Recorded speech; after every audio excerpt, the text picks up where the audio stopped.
Bonjour à tous, les ministères Notre Pain Quotidien vous proposent la méditation du jour.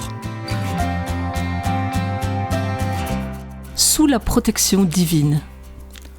Lors d'une longue escapade en famille, j'ai passé des heures à conduire à travers les États peu peuplés du Montana et du Dakota du Sud.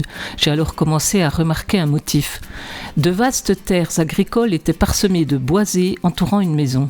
En m'efforçant de garder notre fourgonnette sur la route à cause des vents forts, je me suis rendu compte que ces arbres n'étaient pas là que pour leur beauté.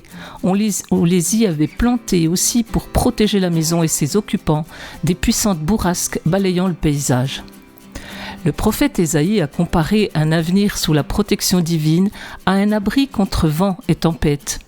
Ayant appelé le peuple de Dieu à la repentance, Ésaïe a aussi écrit au sujet d'un futur où un roi régnerait alors conformément à la justice et tous ceux qui régneraient avec lui seraient comme un abri contre le vent et un refuge contre la tempête. Il en résulterait une bénédiction, des gens capables de voir, d'entendre, de comprendre et de dire la vérité en paix et en sécurité. Bien que nous attendions encore les bienfaits complets de cette promesse, nous voyons déjà Dieu œuvrer par l'intermédiaire de ceux qui veillent activement aux intérêts des autres. L'Esprit de Christ nous aide à cultiver un endroit sûr où les gens peuvent s'épanouir, même en période difficile.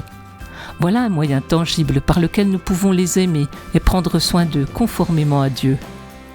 C'était un texte de Lisa Samra. Quand avez-vous bénéficié de l'abri protecteur d'une communauté compatissante ? En quoi cela vous a-t-il inspiré ?